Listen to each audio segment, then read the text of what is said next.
반갑습니다, 여러분. 이를테는 시간, 오늘은 마태복음 3장입니다.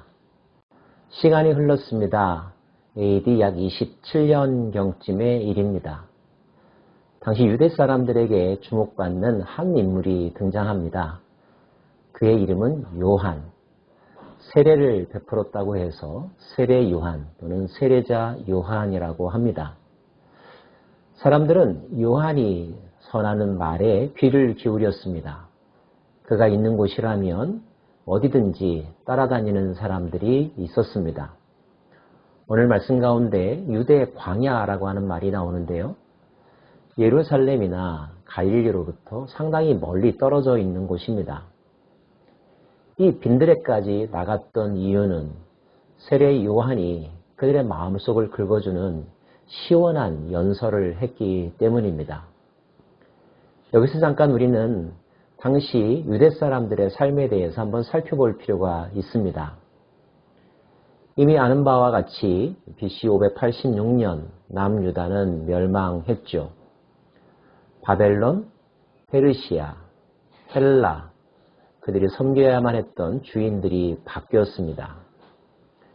다윗과 솔로몬 시대의 부귀와 영화는 잠깐이었고 그 후로 그들은 나라 잃은 백성으로서 살았어야만 했습니다.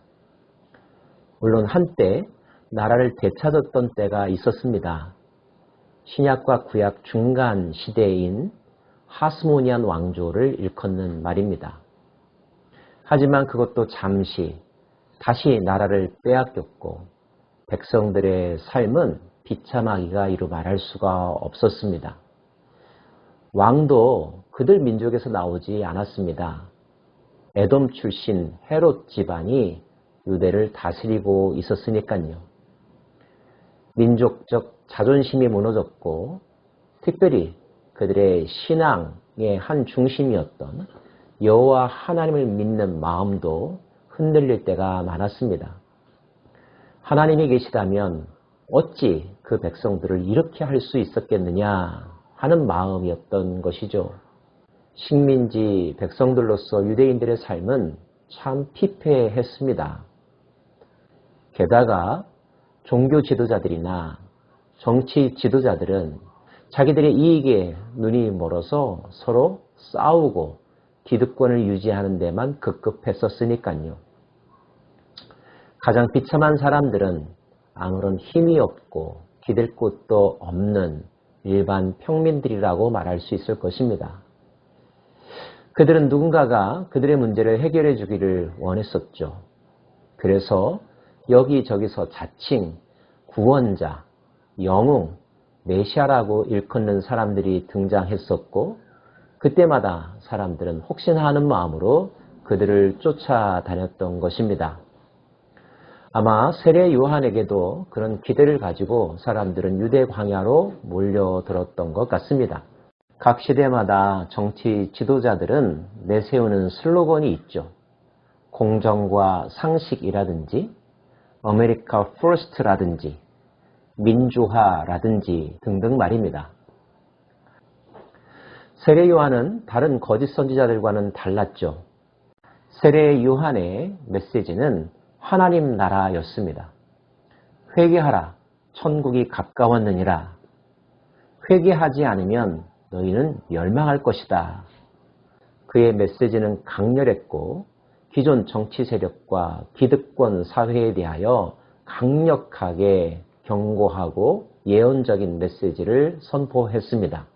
세례 요한이 어떤 일을 하는가 감시하기 위해서 왔던 당시의 바리새인들이나 사두개인들을 향하여서 세례 요한은 그들을 독사의 자식들이라고 말하면서 그들이 머지않아 큰 심판을 받을 것이라고 경고했습니다.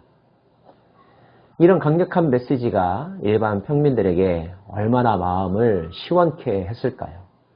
아마 세례 요한은 사람들에 의하여 추대될 수 있었을 것이고 주목받는 지도자로서 우뚝 설 수 있었을 것입니다.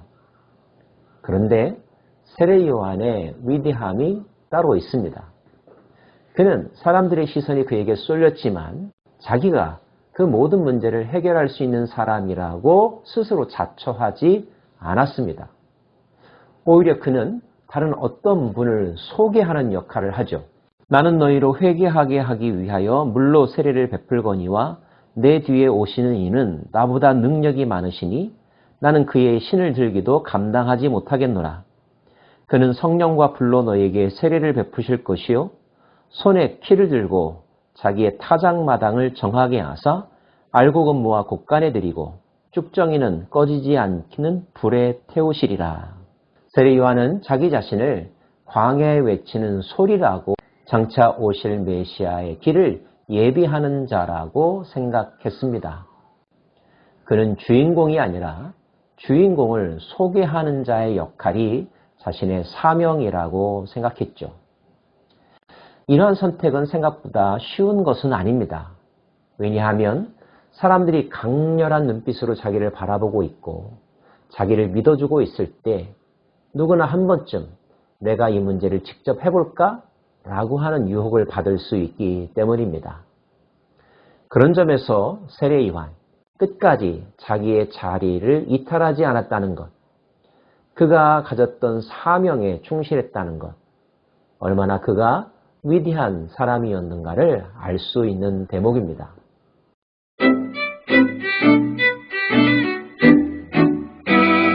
세례 요한이 누군가를 소개했을 때 사람들은 집중하면서 그가 누구인지에 대하여 궁금해했을 것이고 기다렸을 것입니다. 바로 그때의 일이었습니다.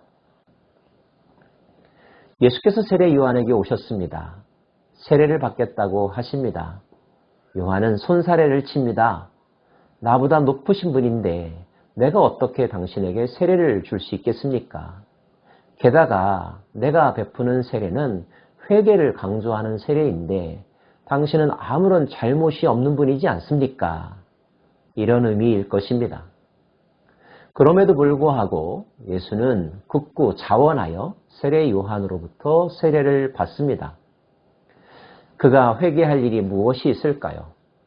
그가 세례 요한에게 무릎 꿇을 만한 일이 무엇이 있을까요? 우리는 예수님은 그럴 만한 죄를 지은 분도 아니고 그럴 정도로 세례 요한보다 능력이 적은 분이 아니라는 것을 잘 알고 있습니다. 그러나 당대의 사람들은 그것을 알지 못했겠죠. 그저 예수도 뭐가 문제가 있기 때문에 세례 요한의 권위에 무릎 꿇었다고 생각했었을 것입니다.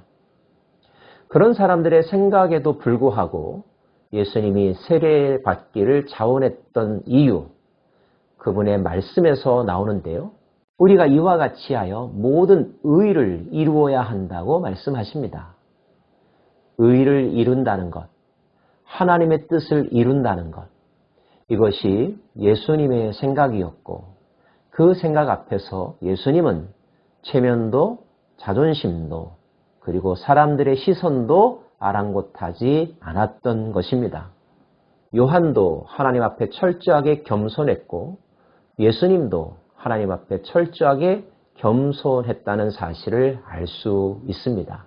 누구나 자기를 과시하려고 하고 인정받으려고 하는 이 시대에 자기가 아니라 하나님의 의를 먼저 생각하는 것, 그 의를 위하여서 자기 자신을 내려놓는 선택을 한다는 것, 그것이야말로 예수님의 길을 따라가는 삶이라고 말할 수 있습니다. 드디어 예수께서 세례를 받으셨습니다. 세례받은 이후에 놀라운 현상이 일어났음을 성경은 증언하고 있습니다. 예수께서 세례를 받으시고 곧 물에서 올라오실새 하늘이 열리고 하나님의 성령이 비둘기같이 내려 자기 위에 임하심을 보시더니 하늘로부터 소리가 있어 말씀하시되 이는 내 사랑하는 아들이요 내 기뻐하는 자라 하시니라. 사람은 무엇으로 사는가? 라고 하는 제목이 있죠. 예수님은 무엇으로 사셨을까요? 예수님은 어떤 힘으로 이 세상을 위한 헌신의 삶, 희생의 삶, 구속의 삶을 사실 수 있었을까요? 저는 오늘 그가 들었던 하나님의 음성에서 그 답을 찾고 싶습니다. 예수님은 사랑받는 자였고 하나님의 사랑을 받기 위하여 한평생 살아가셨습니다. 때문에 그의 길은 하나님께서 기뻐하시는 길이었고 하나님의 의를 이루는 길이었죠. 세례 요한도 예수님도 하나님의 길을 걸어갔던 사람들이었습니다. 그리고 그들의 삶은 당대에 갈급하여 뭔가를 찾아다니는 많은 구도자들에게 만나고 싶은 사람, 위로를 주는 사람, 인생의 정답을 주는 사람으로 여겨졌음을 우리는 알 수가 있습니다. 단지 그뿐일까요? 예수님은 그들의 일상의 문제뿐만 아니라 영혼의 문제, 삶 전체의 문제를 해결해 주신 구원자로 우뚝 서셨다는 사실 알고 계시죠?